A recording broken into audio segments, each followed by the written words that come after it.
Have you ever taken part in a game jam? It's bad, okay. So my keynote is about making sound by yourselves without any help of professional sound designers. I'll show you some tools and some useful information to make it easier. Yeah, you know, I'm joking. What is it for? At first, it's for game jams. I've seen a lot of game jams where it was lacking of sound designers and music composers. And also it is useful if you take part, for example, in solo mode of Ludum Dare or something like that. It's also useful for prototyping, for saving your money. As I'm from CIS, this problem is very great in those countries because indie developers don't have money and they find some cheap freelancers that dampen the prices, and it is really a great problem.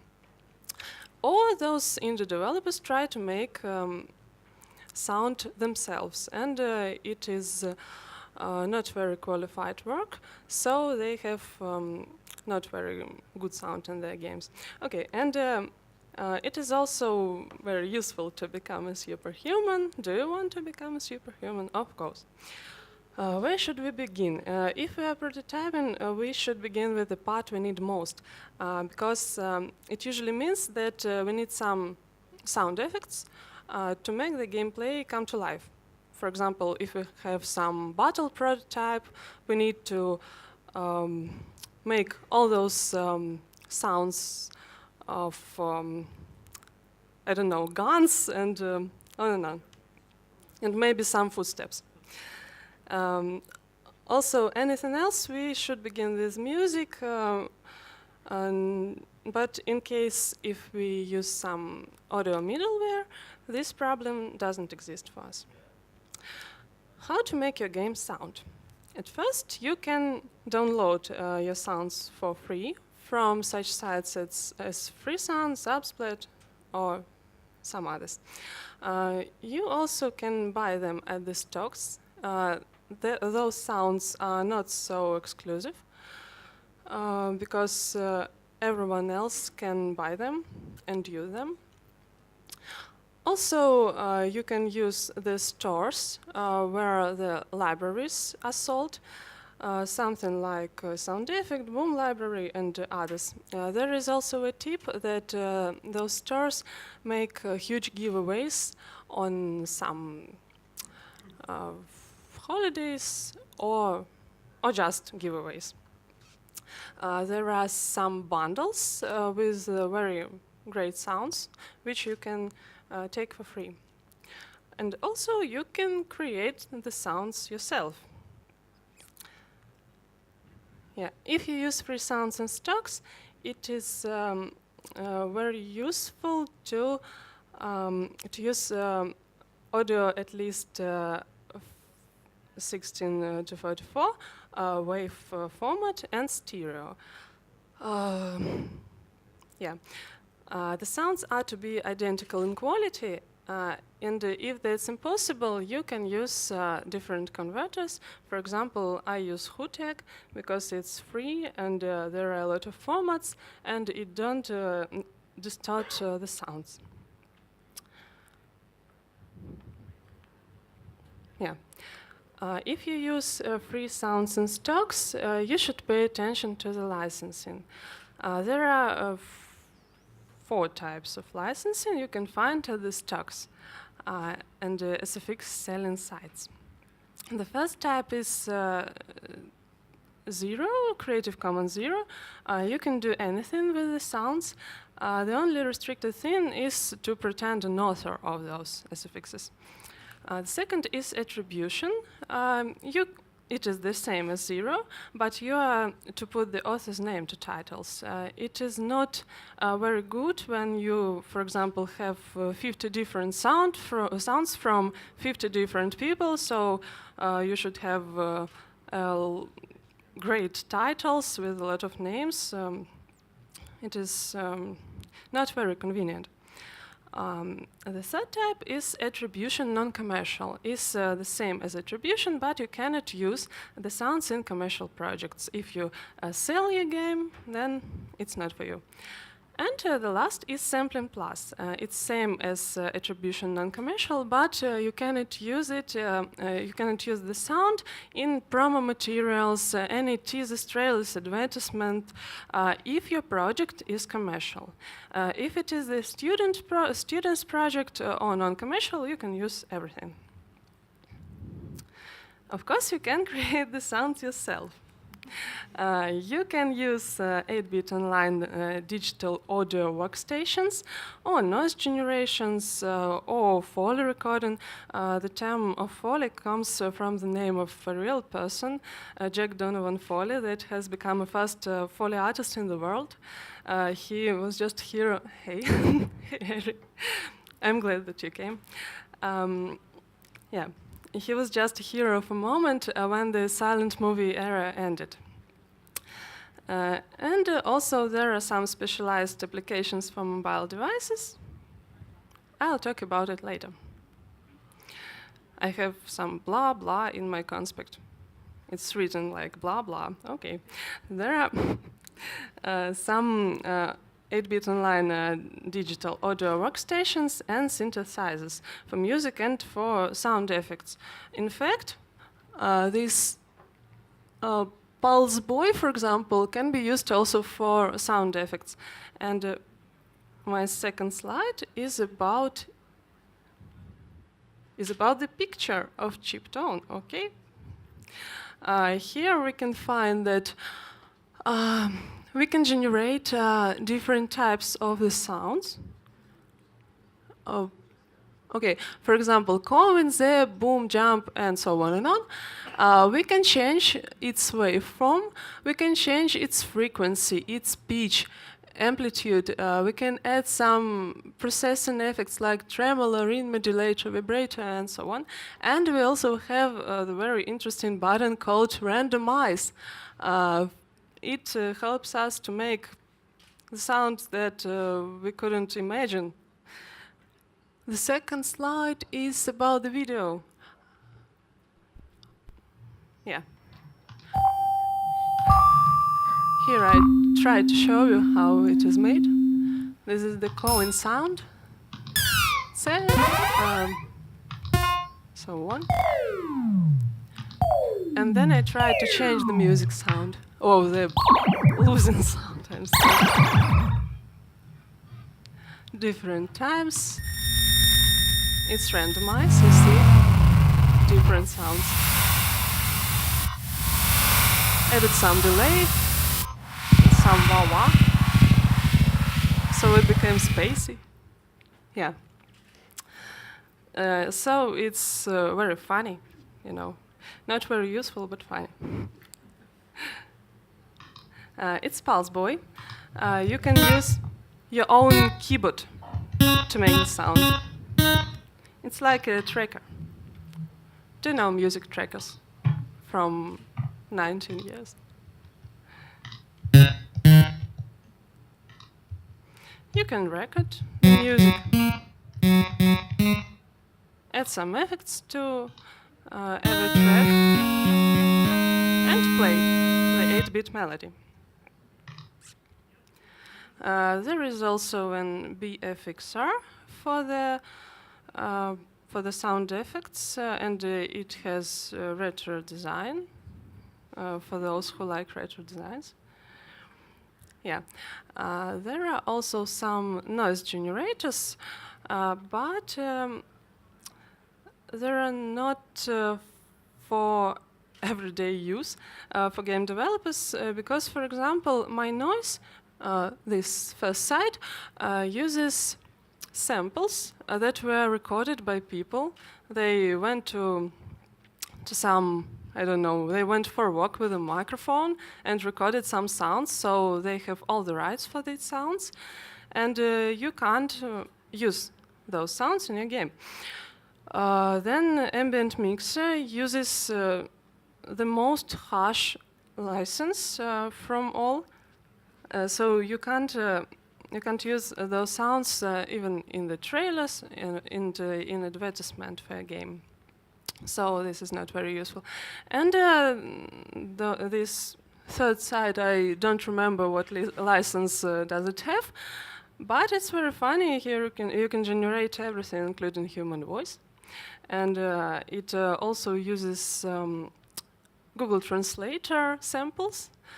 So you can type the text, for example, in English, and then read it from with Russian language or Chinese or so on, and it will be with the accent, with a definite heavy Russian accent or Chinese, something like that. Then this is the cat purr generator. I like it very much because I like cats. You can equalize it, increase some frequencies, increase volume, or make it animated. Yeah. Some life hacks for the people who try to record sounds themselves. Here is a life hack how to make loops. For example, you need some ambient sound with a wind, some birds, some leaves, and so on. First ambient. And it has a beginning and it has an end. And you need a loop. What do you do?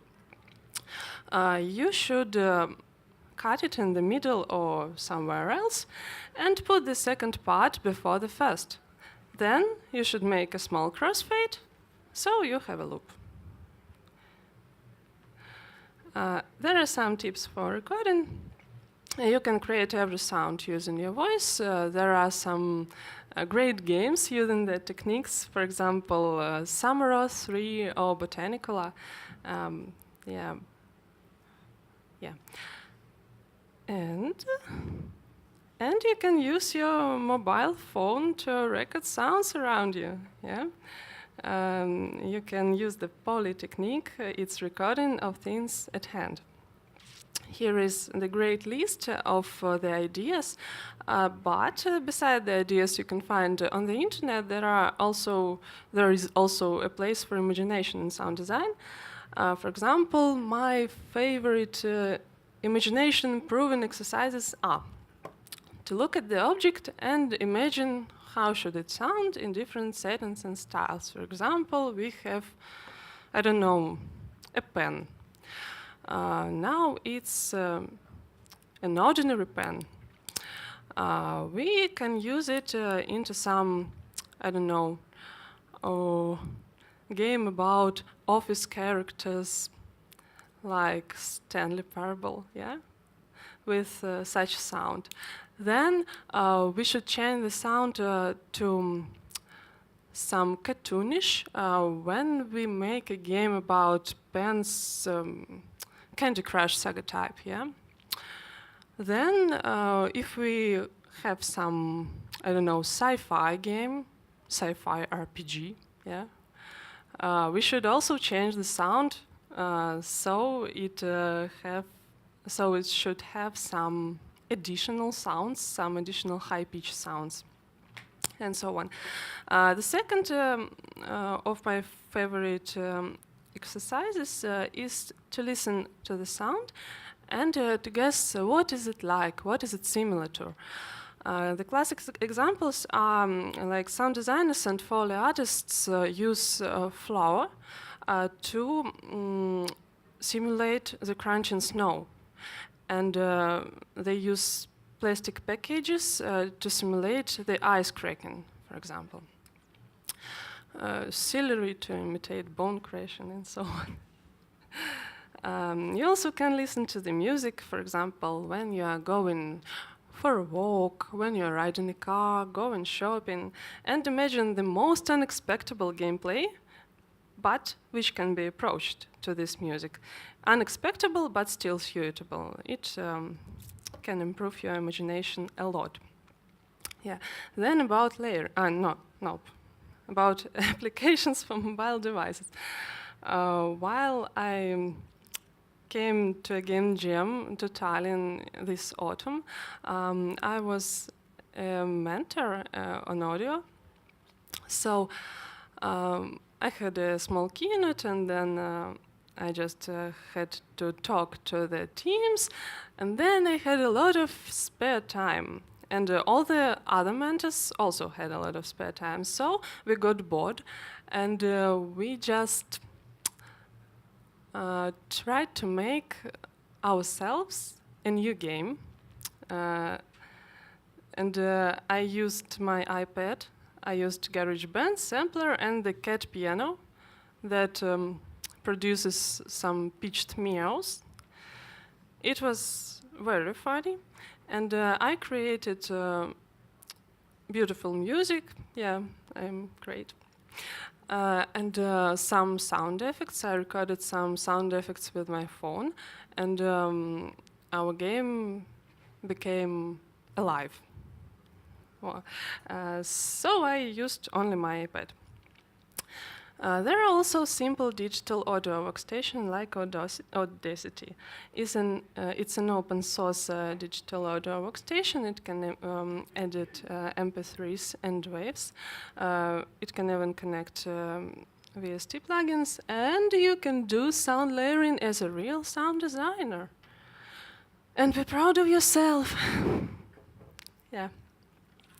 Layering is alpha and omega of sound design. The most simple sounds like tapping on buttons and other UI elements are, in fact, the most complicated. They have a lot of layers in them. For example, to make the sound of opening door, we don't need only the body of the opening door, or the body of the sound, sorry. Imagine that that's not a simple door. It is a door in a vampire castle. So besides we recorded the simple sound, we should add some additional sounds like, I don't know, what sounds should we need? Some echoes, some creepy voices maybe, some magic splashes?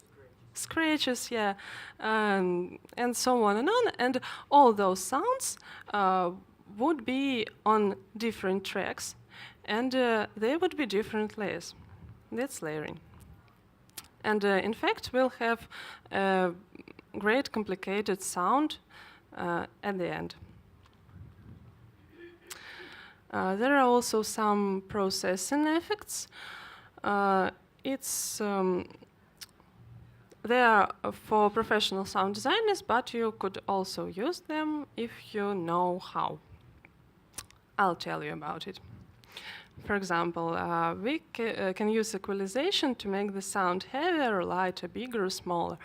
We have recorded some footsteps, yeah? Tap, tap, tap. And now we have to make sound for the footsteps of a giant creature. So we cut the high frequencies, increase the lower frequencies, and we have the huge sound. Or the opposite, we have to make the sound for an insect. We do the opposite, and we have it. In fact, there are some other manipulations, but now I'll tell you about it later. The pitch shifter is same as a Q, plus it can make the recorded voice monstrous or cartoon-styled. It's very funny to record your voice and to make it sound in different pitches. Flanger, phasor, and distortion are very useful for sci-fi, science fiction, robotic, or space-themed sound. You can just try it, and you'll see. Compressor makes the sound louder and more powerful. The gate helps to reduce the noise. It's useful for speaking for the voiceovers, especially if you recorded them on the phone. Delay and reverberation are useful to add space to your sounds and to make them sound epic. For example, if you have some explosion and you add delay to it, you have a much heavier explosion then. And they are also used to add depth to ambiences. Do I have other slides? Nope, I don't have other slides. Yeah, thank you a lot.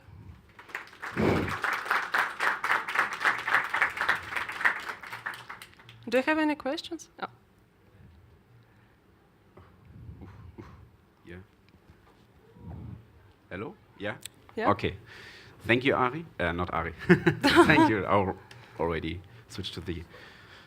Thank you very much. One question: how long does it usually take for like a simple, for example, the door in the vampire castle? How long does it take from thinking to like finishing the product? I think from 5 minutes to half an hour. Oh, okay, Yeah. good. So and then you just switch to the next one then. Okay. Yeah. Very nice. Okay, thank you very much. Thank you, Stefan. But that's.